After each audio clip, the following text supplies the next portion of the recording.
अगर अमिताभ जी ने आपको पहले देख लिया होता ना तो पक्का आपसे ही शादी करते।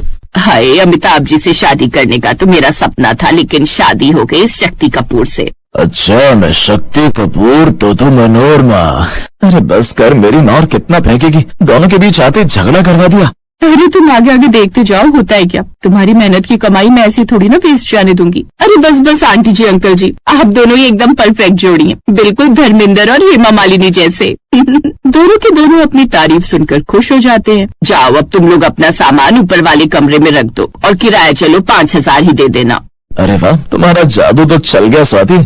स्वाति अनूप को देखकर मुस्कुराई और सामान लेकर ऊपर चली गई। दरअसल स्वाति बड़ी ही कंजूस थी, वो अच्छे से जानती थी कैसे करके पैसे बचाए जाए। अब वो दोनों आशा देवी के मकान में किराए पर रहने लगते हैं। अगले दिन स्वाति अनूप के साथ बाजार जाती है। क्या कहा? 40 रुपए किलो बैगन? हे भगवान, अच्छी लूट मचा रखी है इन्होंने। इतनी महंगी सब्जी इंसान खाए क्या और बचाए क्या। ऐसा करो, आप आधा किलो कर दो। अब वो आधा किलो बैंगन लेकर घर आ जाती है और शाम को उसकी सब्जी बनाती है। ना जाने इस सब्जी में वो स्वाद ही नहीं है। तभी आशा देवी उसके यहाँ आती है। स्वाति, ये लो, थोड़ी लहसुन की चटनी बनाई थी, अब हम बूढ़े बुढ़िया कितनी ही खाएंगे, सोचा थोड़ा तुम लोगों को भी दे आऊं। लहसुन की चटनी?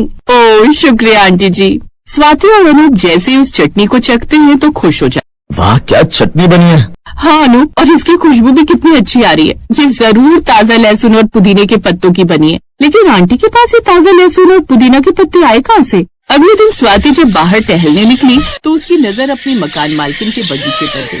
मकान के पीछे मकान मालकिन का हरा भरा बगीचा फैला हुआ था। वहाँ लौकी की बेलें, टमाटर की झाड़ियाँ, हरी मिर्च, पालक और यहाँ तक कि कद्दू तक झूलते नजर आते थे। और भी कई तरह की सब्जियाँ लगी हुई थी। अरे बाप रे, इतनी सारी सब्जियाँ और वो भी इतनी ताजा। ये आंटी तो बड़ी कमाल की निकली, घर में मंडी उगाकर बैठी है। और जब घर पर ही इतनी अच्छी मंडी है तो भला क्या जरूरत है मुझे पैसे खर्च करके मंडी से सब्जियां लाने की। मैं यहाँ की ताजा सब्जियां तोड़कर ना बना लूं। स्वाद का स्वाद और बचत की बचत। तभी उसे आशा देवी की आवाज सुनाई देती है। नहीं, क्यों दूं मैं तुझे ये सब्जियां? ये मुफ्त की आती है क्या? पता है कितनी मेहनत से उगाई है मैंने ये। चल जा। स्वाति समझ गई कि वो उसे सब्जियां नहीं देने वाली, इसलिए उसने अब उन्हें चुराने का फैसला किया। स्वाति चंचल और थोड़ी चालाक थी। उसे अपने मायके में खेतों की ताजी सब्जियां खाने की आदत थी, पर यहाँ तो बाजार से सब्जी खरीदनी पड़ती थी। वो सब्जियों से भरा बगीचा देख बड़ी खुश हुई। वो सब्जी छुपाकर रसोई में ले आई। अरे तूने सच में तोड़ ली?